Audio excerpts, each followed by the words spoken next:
Government schemes కొంచెం different వేలో regular pattern కాకుండా కొంచెం భిన్నంగా మనం వీటిని డిస్కస్ చేయబోతున్నాం.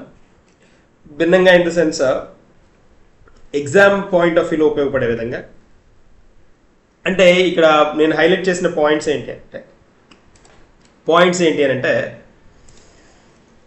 2024-25 ఈ బడ్జెట్లో 24-25 రీసెంట్గా యూనియన్ బడ్జెట్ రిలీజ్ చేశారు కదా.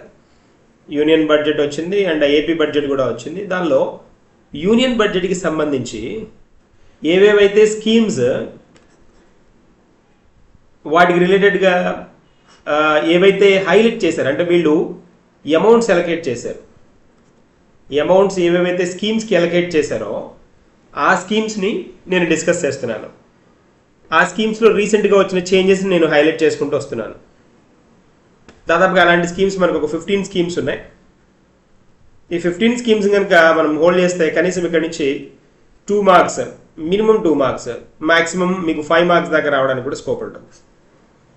ఇవి మెయిన్స్ పార్ట్లో కూడా ఉపయోగపడుతుంది. ప్రిలిమ్స్కే కాదు మెయిన్స్కి కూడా ఉపయోగపడుతుంది. జనరల్గా మనకి స్కీమ్స్కి రిలేటెడ్గా క్వశ్చన్స్ అడగడం అనేది పరిపాటి కాబట్టి దీనిలో ఛాన్స్ ఉంటుంది. దీంతోపాటు వాటికి రిలేటెడ్గా స్కీమ్కి రిలేటెడ్గా ఏదైనా సస్టైనబుల్ డెవలప్మెంట్ గోల్ కనుక ఉంటే ఆ గోల్ని కూడా నేను హైలైట్ చేసుకుంటూ వెళ్తాను. సో ఇప్పుడు మనం మొదటిగా చూడబోతున్న స్కీమ్ ఏంటి అని అంటే అందరికీ సుపరిచితమైన స్కీమ్, ప్రతిసారి ఎగ్జామ్లో క్వశ్చన్ అడిగే స్కీమ్. అదే మనకి మహాత్మా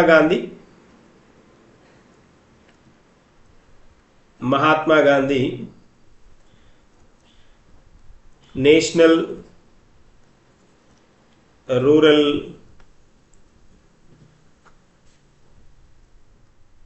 ఎంప్లాయ్మెంట్ గ్యారంటీ స్కీమ్.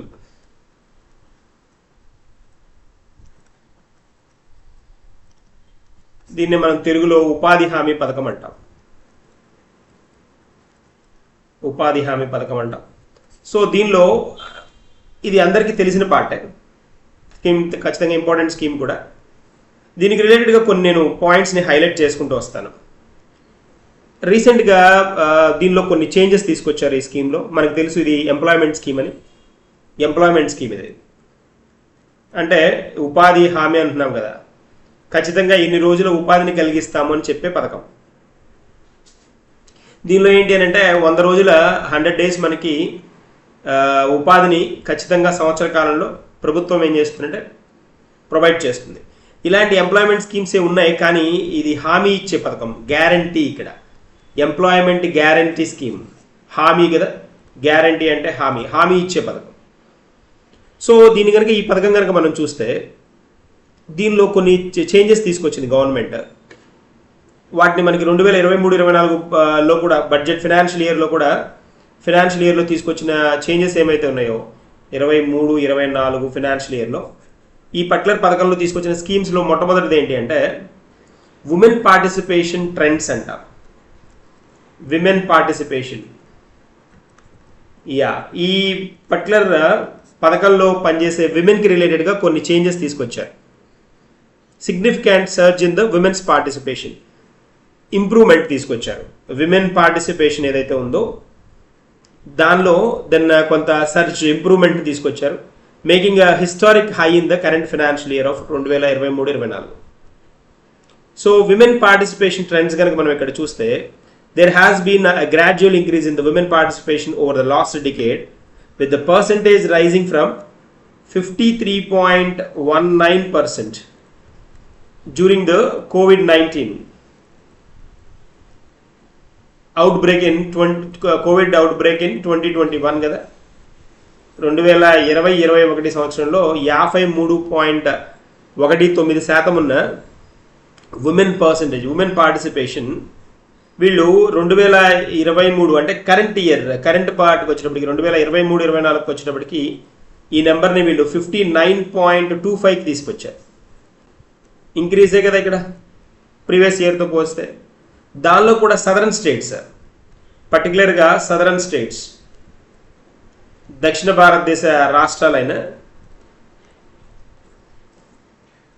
దక్షిణ భారతదేశ రాష్ట్రాలు కదా, బైలింగ్వల్ వెళ్తున్నాయి. ఇది అందరికీ ఉపయోగపడదు. ఇంగ్లీష్ మీడియం, తెలుగు మీడియం ఆ డిఫరెన్స్ ఏం లేదు అందరికీ. దక్షిణ భారతదేశంలో మనకి కేరళ ఒకటి, తమిళనాడు, పుదుచ్చేరి అండ్ గోవా. ఈ 4 స్టేట్స్లో, సౌత్ స్టేట్స్, ఈ 4 notably high rates of women's involvement. దానిలో కూడా high rate of women involvement ఇక్కడ బాగా అధికంగా కనిపించింది అనమాట. Women involvement high in rate.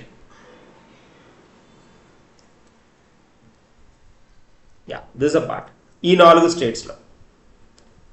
And surpassing the 70%, while northern states like Uttar Pradesh and Madhya Pradesh lag behind at around 40% or below. ఇక్కడ ఈ స్టేట్స్లో 70% విమెన్ ఇన్వాల్వ్మెంట్ దాటుంది. ఈ 4 స్టేట్స్లో దాటితే మనకు ఉత్తరప్రదేశ్, మధ్యప్రదేశ్, ఈ స్టేట్స్లో ఇవి 40%కి మించి లేదన్నమాట. అంతేకాకుండా హిస్టారికల్ డిస్పారిటీస్ కనుక చూస్తే, సమ్ స్టేట్స్ లైక్ మీకు ఉత్తరప్రదేశ్, మధ్యప్రదేశ్ లాంటి స్టేట్స్ కనుక చూస్తే, అండ్ లక్షద్వీప్ కూడా,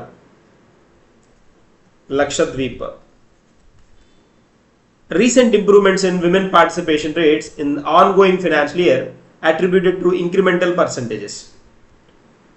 Historical disparities చాలా చారిత్రాత్మకమైన తేడాను తీసుకొని వస్తున్నాయి అన్నమాట. ఈ 3 స్టేట్లు కూడా నెంబర్ని పెంచడానికి ఇంపార్టెన్స్ ఇస్తున్నాయి, పర్సంటేజ్ని ఇంక్రీజ్ చేయడానికి ఇంట్రెస్ట్ చూపిస్తున్నాయి అన్నమాట. తర్వాత రూరల్ లేబర్ ఫోర్స్ కనుక చూస్తే, మనం రూరల్ లేబర్ ఫోర్స్ ట్రెండ్స్ కనుక చూస్తే, MGNREGS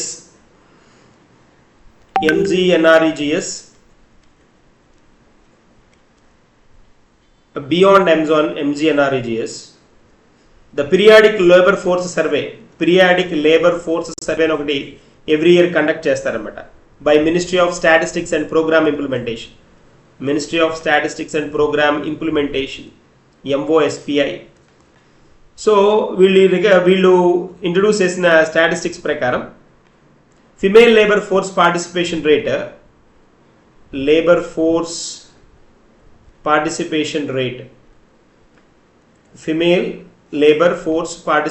rate in rural areas కనుక చూస్తే నోటబుల్లీ ఇంక్రీజింగ్ అన్నమాట. 2017-18లో రూరల్ ఏరియా నుంచి పార్టిసిపేషన్ 18.2% ఉంటే, అది 2022-23 వచ్చేటప్పటికి దట్ ఇంక్రీజ్డ్ టు 30.5% రూరల్ ఏరియాలో పార్టిసిపేషన్. అంతేకాకుండా along with the decline in the female unemployment rates, that's important, తగ్గుముఖం అన్నమాట, డిక్లైన్ ఫిమేల్ అన్ఎంప్లాయ్మెంట్.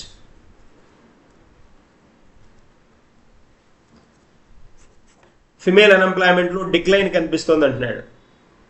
3.8% నుంచి టు 1.8, 3.8% 2020-21లో ఉంటే,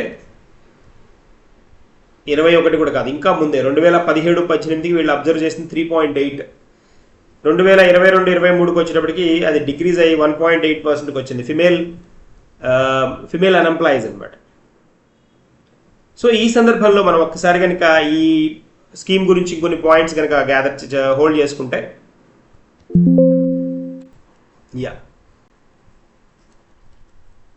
సో మనకి తెలుసు ఇది ఈ ప్రోగ్రామ్ని నేను తెలిసిన పాయింట్ కాబట్టి ఇప్పుడు కొత్తగా వచ్చిన పాయింట్స్ని నేను యాడ్ చేస్తూ వస్తున్నాను.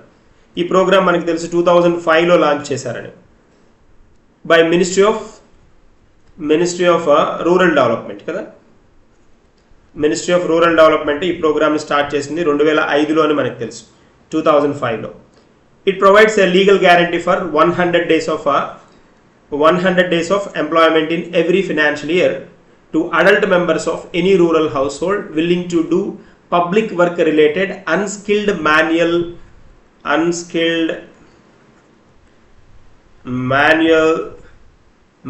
work. ఇక్కడ అంతా అన్స్కిల్డ్ మాన్యువల్ వర్కే ఉంటుంది. ఇట stationery minimum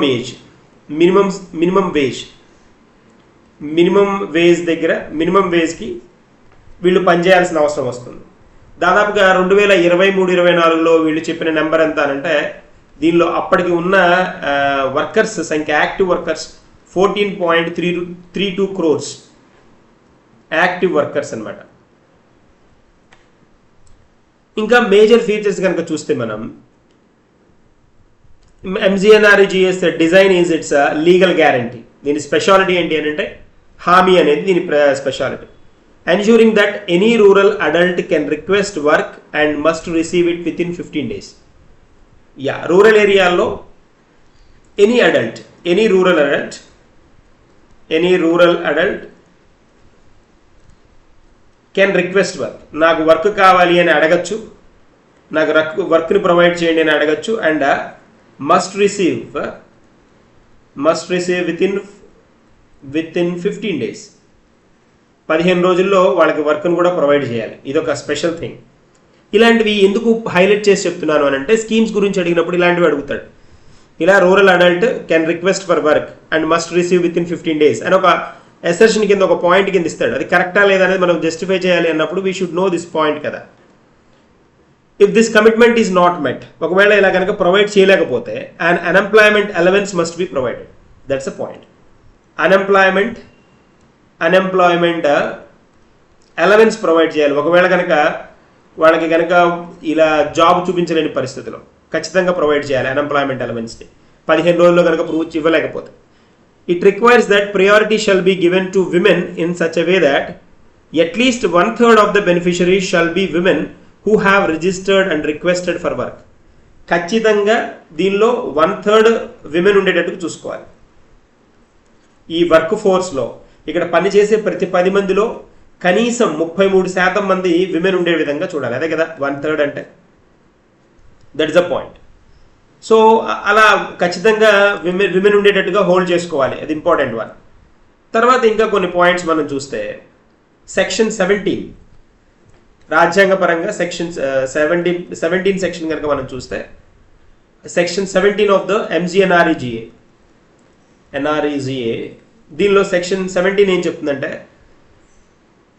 has mandated social audit. Yes, this is the one. Social audit of all MGNREGA workers executed under MGNREGA social ఆడిట్లో పాల్గొనాలి, సోషల్ ఆడిట్లో ఉండాలి. సెక్షన్ 17 కింద mandated social audit of all works. వీటన్నిటిని social audit చేయాలి, వీళ్ళని ఖచ్చితంగా check చేయాలి, సోషల్ ఆడిట్ ఖచ్చితంగా చేయాలి.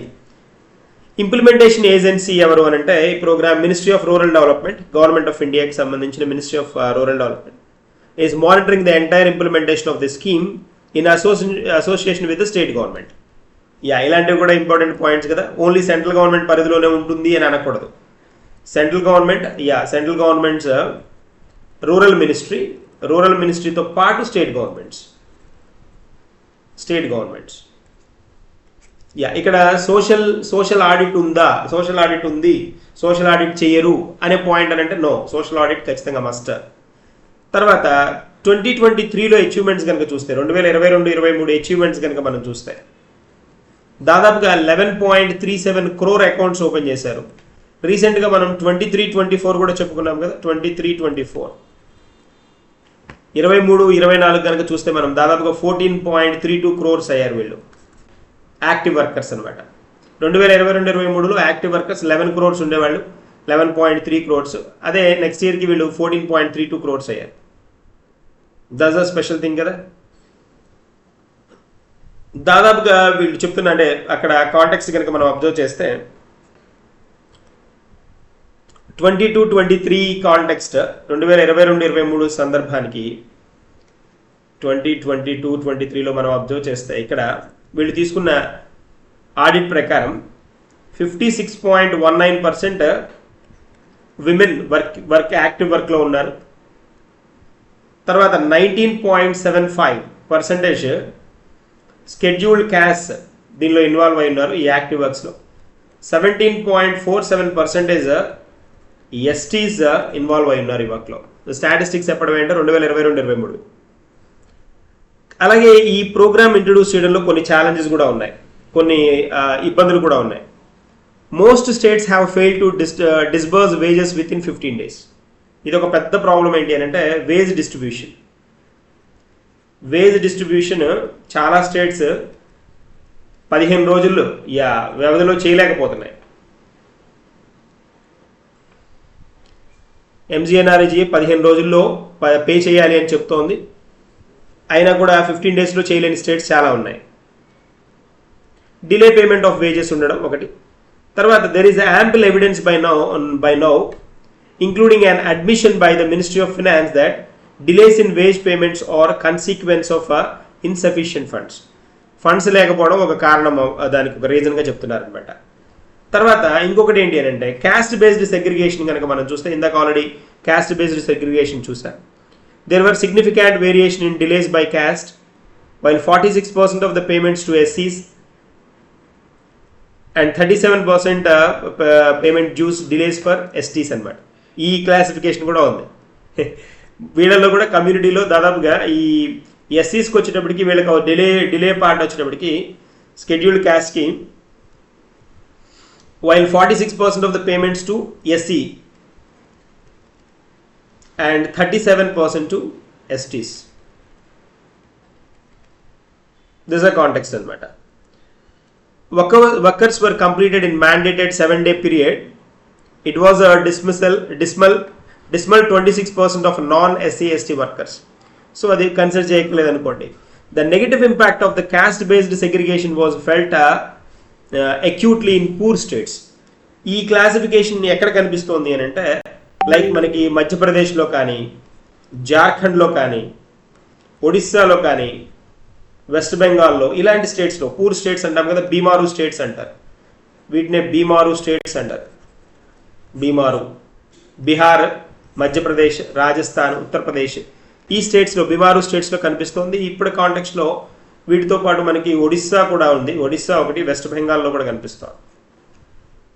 దిస్ ద కాంటెక్స్ట్ అనమాట. సో ఇప్పుడు ఇంకా మరి వీటి మీద ఫోకస్ చేయాల్సిన నెసెసిటీ ఉంది కాబట్టి large number of incomplete works, ఇది కూడా ఒక problem. Large number of incomplete work,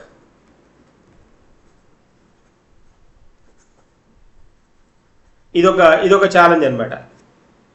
చాలా చోట్ల ఇన్కంప్లీట్ వర్క్స్ ఉంటాం. వీళ్ళకి జనరల్గా అలాట్ చేసే వర్క్స్ ఎలా ఉంటాయంటే, అలాట్ చేసే వర్క్స్ పాత్ హోల్స్ ఉంటాయి కదా, పాత్ హోల్స్ క్లియర్ చేయడం, అంటే ఈ రోడ్లో ఉండే గుంటలు ఉంటాయి కదా, రోడ్ల గుంటలను తీసివేయడం. తర్వాత పోతే ఇంకా వీళ్ళకి ఇరిగేషన్ ప్రాజెక్ట్స్లో ఇన్వాల్వ్ చేస్తారు వీళ్ళని. తర్వాత పోతే రిజర్వాయర్స్ కన్స్ట్రక్షన్లో యూజ్ చేస్తారు. రిజర్వాయర్స్ కన్స్ట్రక్షన్ అన్స్కిల్డ్, ఇక్కడ యూజ్ చేసి ఉండేవాడంతా అన్స్కిల్డ్. సో రిజర్వాయర్స్ కన్స్ట్రక్షన్లో, రోడ్స్ కన్స్ట్రక్షన్లో, ఆల్ సీజన్ రోడ్స్ ఇంట్రడ్యూస్ చేయాలి అంటే ఆల్ సీజన్ రోడ్స్, వీటిని ఇంట్రడ్యూస్ చేయడానికి కావాల్సిన ఫెసిలిటేషన్ అంతా వీళ్ళ చేత చేయిస్తారు. తర్వాత ఇప్పుడు మనం ఇంకా స్పెషల్గా ఇప్పుడున్న పార్ట్లో అంటే 2024-25 ఈ కాంటెక్స్ట్లో ఇప్పుడు ట్రెండీగా ఉన్న ఏరియాస్ ఏంటి అని అంటే ఇక్కడ మనకి కనిపిస్తోంది అమృత్ సరోవర్. రీసెంట్గా న్యూస్లో ఎంజీఎన్ఆర్ఈజీఏ వర్కర్స్ ఎక్కడ ఉన్నారు అంటే అమృత్ సరోవర్, ఈ ప్రోగ్రామ్ వినుంటారు, అమృత్ సరోవర్ అనే programme. Construction and renovation of the at least 75 Amrit Sarovars. Government intention కదా అది, 75 దాకా పాండ్స్ని, 75 పాండ్స్ ఇన్ ఈచ్ డిస్ట్రిక్ట్. ఒక్కొక్క డిస్ట్రిక్ట్లో మినిమం 75 పాండ్స్ని వీళ్ళు ఏం చేయాలి అని అంటే కంట్రీ మొత్తం ఉన్న వాటిని కన్స్ట్రక్షన్ కానీ రెనోవేషన్ కానీ, construction or renovation, they will help in increasing the availability of water. So వీటి వల్ల ఏమవుతుంది, బెనిఫిట్స్ ఏంటి, వాటర్ ఫెసిలిటీ పెరుగుతుంది, తర్వాత both the surface and underground water levels పెరుగుతాయి. కాబట్టి వీటి మీద ఫోకస్ చేస్తుంది గవర్నమెంట్. దీనిలో అంటే దీనిలో వర్క్ చేస్తున్న ఎంప్లాయీస్ ఎవరు అని అంటే ఈ ఎంజీఎన్ఆర్ఈజీఏ ఎంప్లాయీస్ వర్క్ చేస్తున్నారు అనమాట. దిస్ వన్, ఇది ఒక చోట కనిపిస్తున్నారు మనకి. తర్వాత ఇంకొక చోట ఇక్కడ ఈ ఎంప్లాయీస్ మనకి కనిపిస్తున్నారంటే జల్దూత్ అప్లికేషన్ యాప్ అన్నమాట. ఈ జల్దూత్ యాప్ ఏంటి అని అంటే దీని కాంటెక్స్ట్ ఏంటి అని కనుక అబ్జర్వ్ చేస్తే దీన్ని సెప్టెంబర్ 2022లో ఇంట్రడ్యూస్ చేశారు. దీన్ని పర్టికులర్ వన్ని measuring the water level in gram panchayat through 2 to 3 selected open wells twice a year. దీని ద్వారా ఏం చేస్తారు అని అంటే ఏవైతే గ్రామ పంచాయతీలో జీపీలో గ్రామ పంచాయతీలో 2 to 3 సెలెక్టెడ్ ఓపెన్ వెల్స్ ఏవైతే ఉంటాయో వాటిని చెక్ చేస్తారనమాట. దేనికి ఎందుకు చెక్ చేస్తారు? వాటర్ లెవెల్ని చెక్ చేస్తారు. ఇదొక యాక్టివిటీ. సో వీటితో పాటు ఇంకెక్కడ మనకి కనిపిస్తున్నాయి వీళ్ళ యాక్టివిటీస్ అంటే ఆంబర్డ్స్ పర్సన్ ఫర్ ఎంజీఎన్ఆర్ఈజీఎస్. వీళ్ళకి ఆంబర్డ్స్ పర్సన్ కూడా ఇంట్రడ్యూస్ చేశారు. ఆంబర్డ్స్ పర్సన్ అంటారు. అంటే వీళ్ళ గ్రీవెన్సెస్ ఉంటాయి కదా, వీళ్ళ గ్రీవెన్సెస్ని క్లియర్ చేయడానికి, అంటే వీళ్ళకి వచ్చే ప్రాబ్లమ్స్ని క్లియర్ చేయడానికి ఆంబుడ్స్మన్ కూడా ఇంట్రడ్యూస్ చేశారు. ఆంబుడ్స్మన్ పర్సన్ యాప్ అనమాట. ఆంబుడ్స్ పర్సన్ యాప్ దీన్ని ఫెబ్రవరి 2022లో లాంచ్ చేశారు. 2022లో లాంచ్ చేశారు. For smooth reporting and categorisation of the grievances received from the various sources related to the implementation of MGNREGS. ఈ ఎంజీఎన్ఆర్ఈజీఎస్ దీని నిర్వహణలో దీన్ని ఏవైతే యాక్టివ్గా ఇంప్లిమెంట్ చేయడానికి ఏవేవైతే ప్రాబ్లమ్స్ ఉన్నాయో అలాంటి ప్రాబ్లమ్స్ నుంచి బయటపడడానికి గ్రీవెన్సెస్ ప్రాబ్లమ్స్ని క్లియర్ చేయడానికి ఈ పర్టికులర్ యాప్ని ఇంట్రడ్యూస్ చేశారనమాట. ఆంబుడ్స్మన్ యాక్టివిటీస్ అవే కదా, పబ్లిక్ గ్రీవెన్సెస్ రీడ్రెసల్ కదా, పబ్లిక్ గ్రీవెన్సెస్ రీడ్రెసల్ అంటారు. గ్రీవెన్సెస్ రీడ్రెసల్ మెకానిజం అంటాం. Mechanism that is your ombudsman కదా, ombuds person public grievances redressal mechanism అనమాట. దీన్ని ఇంట్రడ్యూస్ చేశారు ఫెబ్ 2022లో. సో దీని ద్వారా ఏంటి అని అంటే స్మూత్గా ఈ ఎంజీఎన్ఆర్ఈజీఎస్లో ఉన్న ప్రాబ్లమ్స్ని రిపోర్ట్ చేయడానికి పాసిబిలిటీ ఉంటుంది అనమాట. That's a context. సో ఇవి మనకి ఎంజీఎన్ఆర్ఈజీఎస్కి సంబంధించిన కొన్ని ముఖ్యమైన కాన్సెప్ట్స్ అనమాట. Thank you.